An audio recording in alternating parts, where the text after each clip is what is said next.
Happy Sabbath, happy day. Karibuni katika lesson yetu ya leo, na kabla naomba tupate ombi.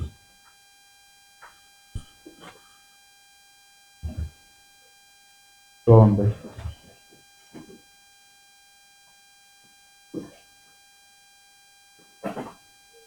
Mtakatifu Baba yetu uliye mbinguni, jina lako litukuzwe katika masaa haya kama ilivyo mbinguni. Katika masaa yote ya Sabato tangu yalipoanza, wewe umekuwa pamoja nasi ukitufundisha tupasayo, kwa kuwa unayajua mahitaji yetu. Katika kipindi hiki pia hatuna lolote ambalo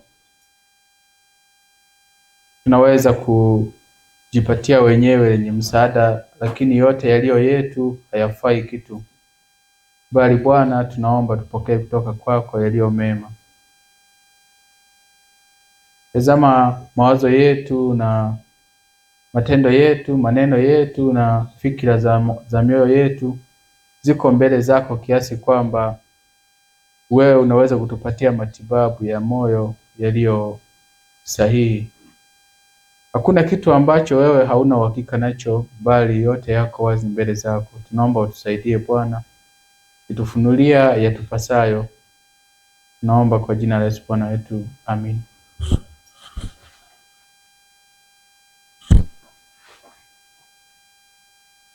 Yes, happy Sabbath, happy day. Tumekuwa katika lesoni zilizopita tukijifunza mambo mengi juu ya hasa ambayo ya personally, ambayo mtu mwenyewe yanamhusu, ambayo kimsingi hata tulikuwa hatuyajui. Hata kwa mujibu wa maandiko tunaweza kuwa na uhakika kwamba kila mmoja huwa ni mtumishi. Sasa lakini kuna mahali utapata mtu anaitwa mtumishi, hata akili zetu huwa hazifikirii haraka, kwa maana tunajua tu ni sahihi kumuita mtu mmoja kuwa ni mtumishi. Lakini ni kweli, but kila mmoja kwa mujibu wa maandiko ni mtumishi. Kwa maana kitabu cha PP mahali kinatuambia kwamba jambo lolote ambalo halitendwi kwa uongozi wa Mungu, wa Roho wa Mungu, ni dhahiri kwamba linatendwa kwa uongozi wa roho wa nani? Wa Shetani. Ni kwa maana kwamba tofauti na jambo jema na baya, hakuna kitu kingine zaidi ya hivyo viwili. So kila mmoja anaweza kuwa mtumishi aidha wa Mungu ama mtumishi wa Shetani. Lakini watumishi wa Shetani huwa sisi hatuwaiti ama hatuitwi kuwa ni watumishi. So tukisikia mtu anaitwa mtumishi, huwa hata akili zetu mara nyingi zimetudanganya kuwa wao tu ndio wanapaswa kufanya mambo fulani mema, na wengine kwa sababu sisi sio watumishi, basi tuna nafasi ya kufanya vyovyote vile. Kwa mfano, kama ukiwa mtumishi wa serikali, wakati mwingine akili huwa inakudanganya kwamba wewe huhusiki na mambo ya dini, kwa sababu sio mtu wa dini, ni mtu wa mambo ya kiserikali. Lakini hiyo, ili mradi una damu na maji na nyama katika mwili, hivyo wewe ni mwanadamu ambaye aidha ni mtumishi wa Shetani ama ni mtumishi wa nani? Wa Mungu. Na kila jambo huwa liko na upande. Hakuna kitu ambacho utafanya kisichoongozwa na Mungu wala na Shetani. Na kufanya hivyo, kujiambia kuwa wewe unaweza kuwaza jambo ama kuamua kwa hekima yako ambayo Mungu hajahusika wala Shetani, kufanya hivyo ni kuonyesha kiasi gani haufahamu nguvu hizi mbili zinavyofanya kazi. Sasa leo tunajifunza somo linaloelekea mbele kutoka kwenye usadikisho, kwenye somo tulilojifunza nyuma, na matokeo yake, na matokeo ya kupuuza ama kuzingatia usadikisho baada ya kupokea ukweli. Lakini leo tutajifunza kwa ufupi kuhusiana na kuhusiana na jinsi ambavyo mwanadamu baada ya kuwa amesadikishwa jambo na akakubali ukweli, anafaa achukue hatua gani. Na by the way, tulijifunza last Sabbath kwamba baada ya kuwa mtu amesadikishwa inahitaji chukue muda gani ndio aweze kukiri. Tulijifunza mambo mengi kwa kweli, ikiwemo kuwa kuchelewa kuchukua hatua ama kuchukua upande huwa kunampatia adui shetani nafasi ya kufanyeje, ya kushinda. Kwa mfano, wangapi tulikuwepo tuliposoma kwenye ile fungu la kwenye ile aya ya kwenye PP kwamba kama Lutu hangechelewa kukimbia kutoka kwenye ile miji iliyoangamizwa ya Sodoma na Gomora, kama asingelisita mke wake angeokolewa, na kama angeliondoka kwa mujibu wa maelezo ya Mungu akaacha ubishi wa kwamba si hata hapa panafaa, kitendo hicho kingelimuokoa mke wa Lutu. Lakini kwa bahati mbaya, hata leo mambo mengi ambayo tumesadikishwa kuwa ni ukweli tunakuwa wazito, na hata wakati mwingine tunajipangia sisi muda wa kuongoka juu ya jambo fulani.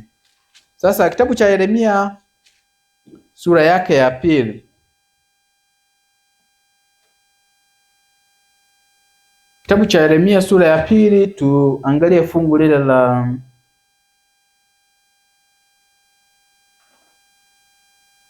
katika fungu la 19.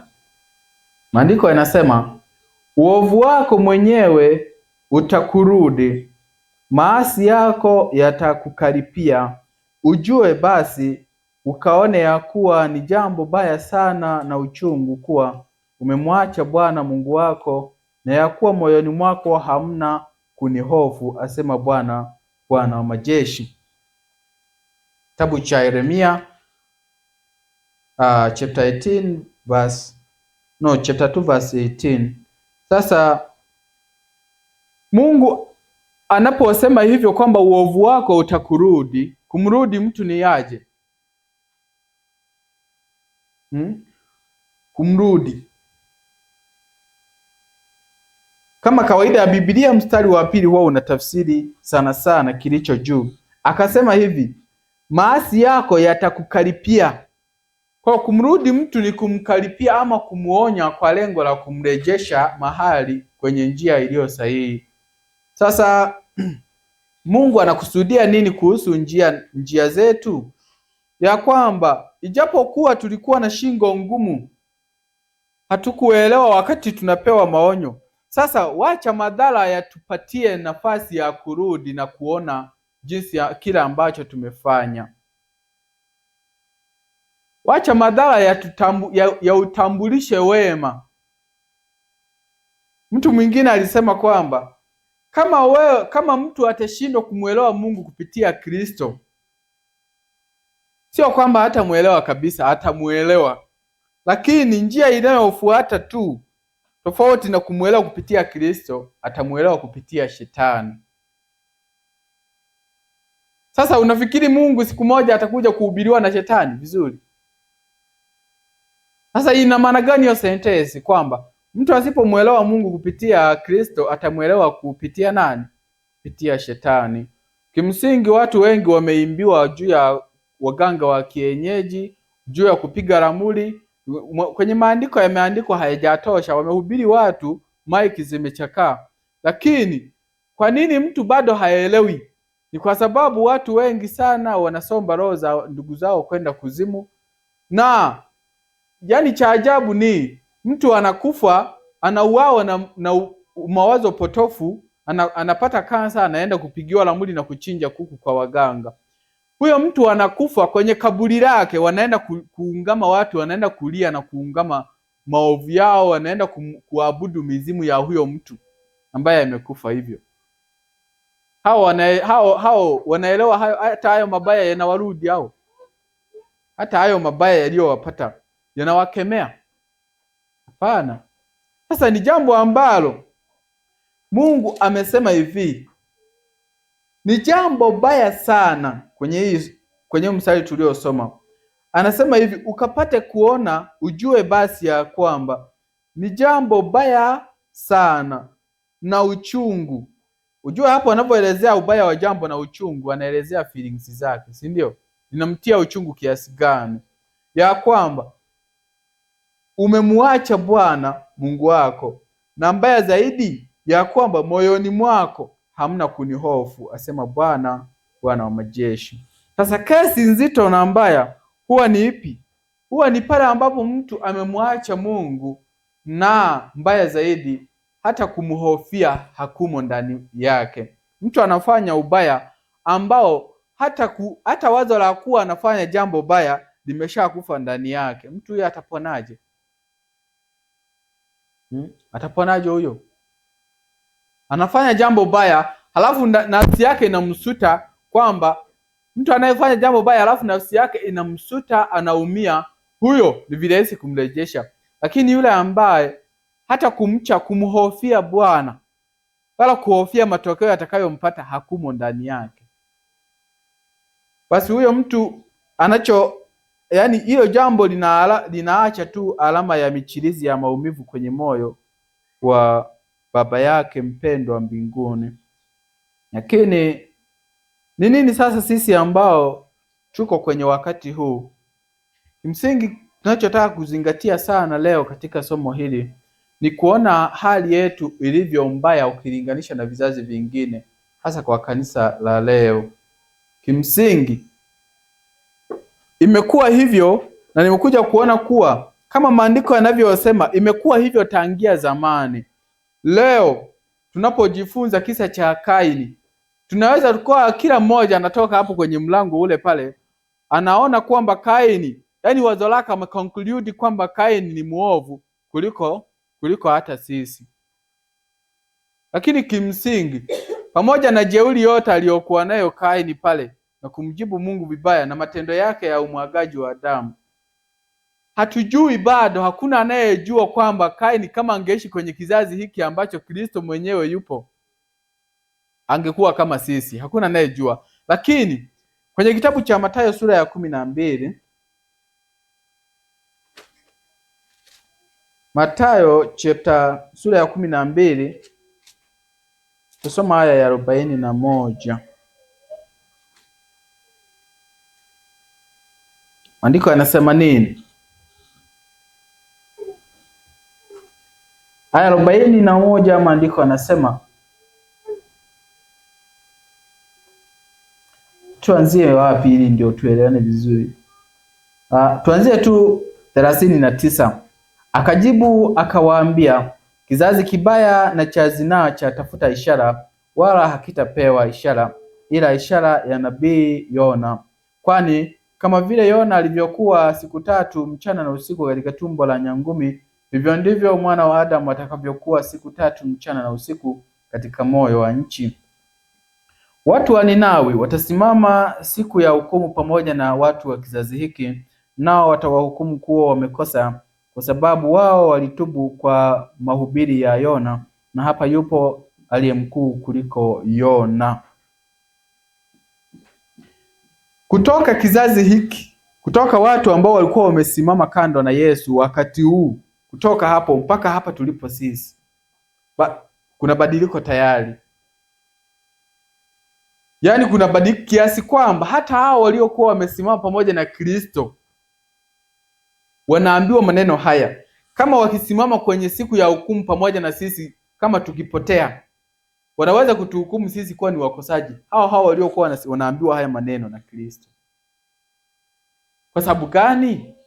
Kwa sababu unajua kuna mitihani mingine ambayo, kuna mambo mengine ambayo sisi tukijifunza kwao hao Wayahudi tunaweza kubadilika, tunaweza kuelewa zaidi kuliko ambavyo wao walielewa. Wamekuwa ni nini? Wamekuwa ni mifano yetu, kwa maana wamepitia mapito ambayo sisi tunahitaji kuyapitia, lakini matokeo yake wao waliyapata, wanayo. So tunaweza kuangalizia nini? Tunaweza kuangalizia matokeo. Lakini wao, kabla ya hawa Wayahudi, hapakuwa na Wayahudi wengine ambao walipitia uzoefu wao ambao wangeweza kuangalizia. Kwa hivyo leo wakisimama hawa wanaume siku ya hukumu, wanaweza kutuhukumu. Kwani tuulizane, ujumbe wa matengenezo ya afya Walikuwa wanajifunza wale wanaume? Hamna. Hata kutokula nguruwe na nini, walikuwa kwa sababu ya ushupavu wa imani, sio kwamba walikuwa wameelewa nini matengenezo ya afya. Na ndio maana walikuwa hawali, lakini wanawafuga. Walikuwa hawali, lakini nafikiri kitabu cha Marko sura ya 15 pale 515 kwa yule bwana wa Gerasi yule, kwenye roho ya unabii anasema ilikuwa kemeo wale nguruwe kufa kwa wafugaji ambao walikuwa wenyewe wanahubiri nini, kwamba ni vibaya na ni najisi kuwala hawa wanyama, lakini wanawafuga na kuwauzia watu ili wapate madhara wao wakiwa hawapo. So ni unafiki. Kwa hivyo kama leo sisi ambao tutahukumiwa kwa ujumbe za matengenezo ya afya, kama leo tukisimama pamoja na wale wanaume, nani atamhukumu mwenzie kuwa mkosaji? Sisi tutahukumiwa kuwa wakosaji, kwa sababu wao hawakufundishwa mambo ya majani chai, hawakufundishwa mambo ya matumizi ya maziwa na nyama kama sisi tulivyofunuliwa upana wa nuru hii. Sasa basi anaendelea pia kusema, Malkia wa Kusini atasimama siku ya hukumu pamoja na watu wa kizazi hiki, naye atawahukumu kuwa wamekosa, kwa sababu yeye alikuja kutoka pande za mwisho za dunia ili asikie hekima ya Sulemani, na hapa yupo aliye mkuu kuliko Sulemani. Kwa hivyo mara nyingi kesi imekuwa sio ujumbe, sio kwamba Mungu hajatumana ujumbe kutoka wapi? Mbinguni kwa watu wake, ila kesi imekuwa ni ugumu wa mioyo yetu kukubali, kama ilivyokuwa wakati wa Lutu. Wakati Lutu amepewa basi nini mwanga, anapoona watu hawana dalili ya kutubu, hawataki kubadilika, amepewa sasa nuru, yeye afanyeje? Ajiepushe. Anaelekezwa mahali pa kwenda, yeye anajichagulia. Anaambiwa kimbia ujiponye nafsi yako, yeye ana sita. Tukasema hivi, pengine na sisi leo, pengine yule bwana alikuwa hana nuru kama ya kwetu, ya kwamba tunapotoka kwenye miji mikubwa na kwenye mazingira ya fujo tukaishi mashambani ama mashinani, huwa tuna maana gani? Tumeelezewa kila kitu mpaka na sababu, na tunapojaribu kufanya hivyo tunaona matokeo yake. Kwa hivyo hiyo ni mifano tu michache kuonyesha kwamba katika kila jambo ambalo tumepewa nuru yake na hatujatii, katika kila jambo hatuwezi kupona kujinusuru kutoka katika hukumu inayotujia. Ni mambo ambayo kwa kweli yanasikitisha sana kuona kuwa ushindi wa dhambi ni kitu tofauti na kupokea nuru. Umeelewa? Kupokea ukweli ama kupokea nuru ni kitu kimoja, na kushinda majaribu ama kuiishi nuru yenyewe huwa ni kitu tofauti, lakini huwa vina mahusiano.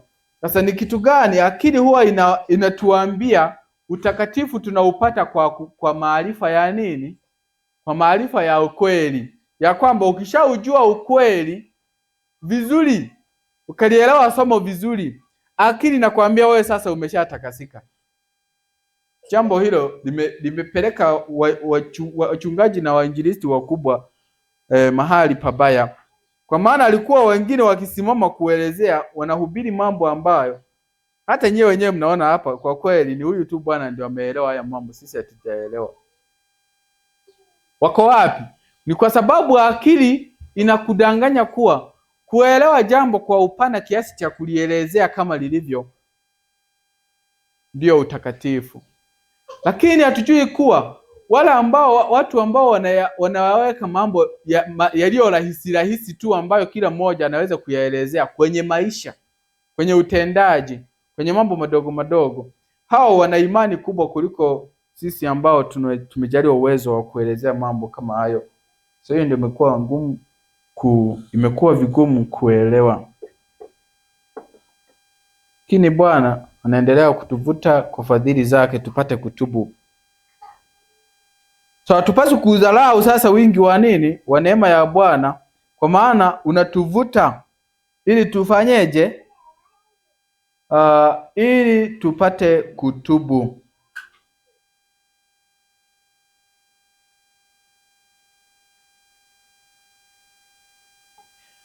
Ninatamani tupitie kidogo sentensi hizi, kwa maana mimi sasa hata ninaogopa maneno yangu, ninayoona kuwa hayafai kitu. Acha maelezo na mafungu yawe ndio pekee yanatosha.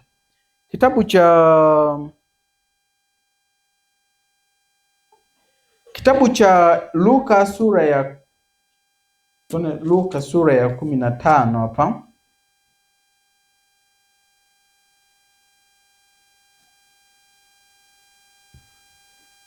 Luka sura ya 15.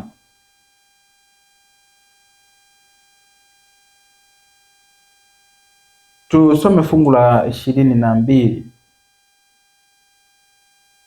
Lakini baba aliwaambia watumwa wake, lileteni upesi vazi lililo bora, mkamvike, mtieni na pete kidoleni na viatu miguuni. Mleteni ndama yule aliyenona, mkamchinje, nasi tule na kufurahi, kwa kuwa huyu mwanangu alikuwa amekufa naye amefufuka, alikuwa amepotea naye ameonekana. Wakaanza kushangilia. Mwisho wa kunukuu fungu la 24. Sasa kusoma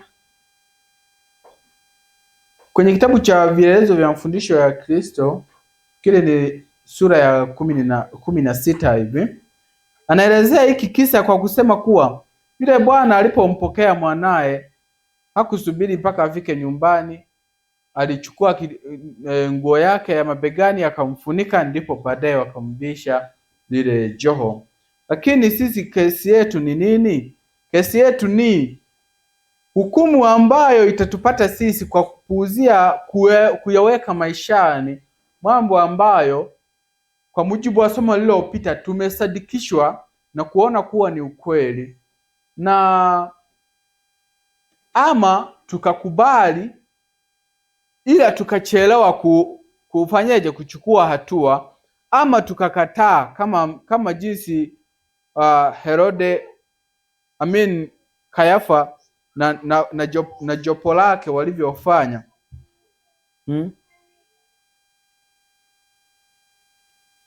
Nini kitakachotupata? So kitendo hiki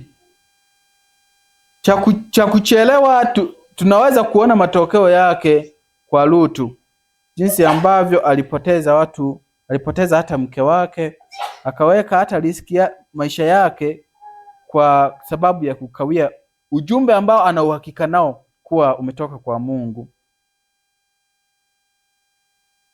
Hasa ukurasa wa 222 wa kitabu hiki cha vielelezo vya mafundisho ya Kristo ni sura ya 24. Anasema ni mwisho kabisa paragrafu ya mwisho kabisa, Mungu anahitaji wanawe wawe wakamilifu. Mungu anachotaka, ukiona hivi kila Sabato Mungu anatuvuta, anatuonyesha jinsi ambavyo tunajidanganya, anatuonyesha jinsi upungufu wetu ulivyo. Sio kitu kingine, ni kwa sababu anahitaji tuwe nini? Tuwe wakamilifu.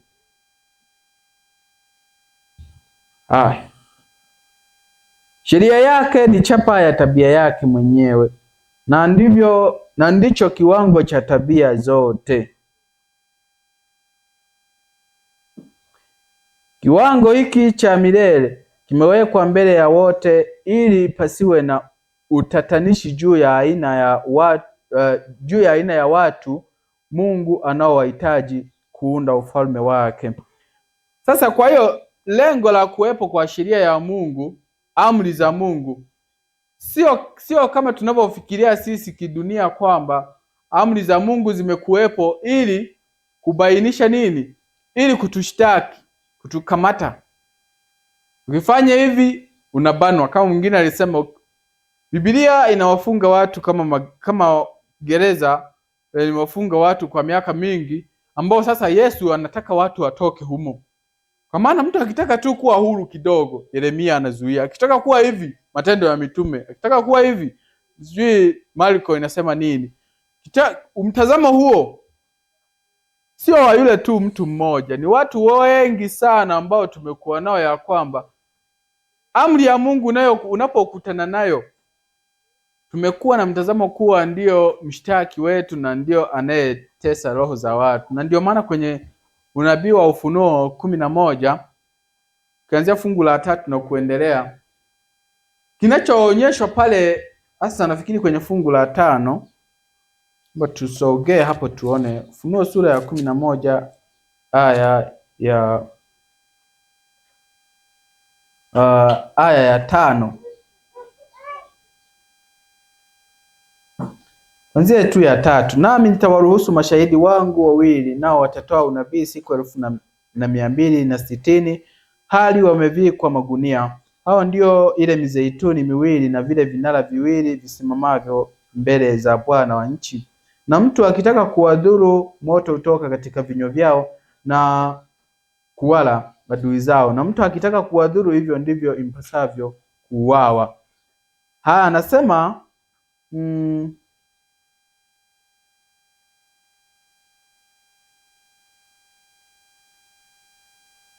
tusome fungu la 10.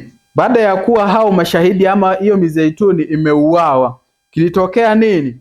Nao wakaao juu ya nchi wakafurahi juu yao na kushangilia. Yaani juu ya kuuawa kwa hao mashahidi wawili. Na anasema wakafurahi na kushangilia, nao watapelekeana zawadi wao kwa wao, kwa kuwa manabii hao wawili waliwatesa wao wakao juu ya nchi. Sasa neno la Mungu, Biblia inatesa aje watu wa Mungu? Na ukizingatia kuwa kuna maelfu ya watu ambao sio wahalifu kwa sababu wanafuata Biblia, na hata wengine wa tabia zao za kushangaza za upole na unyenyekevu na nini zimejengwa na imani juu ya Biblia. Sasa ni kwa namna gani watu wanateseka? Ni mitazamo. Kimsingi Mungu anakusudia kuwa Biblia ama maandiko ama amri za Mungu zipate kuwa kipimo cha kila tabia chini ya jua. Na anasema ni cha milele.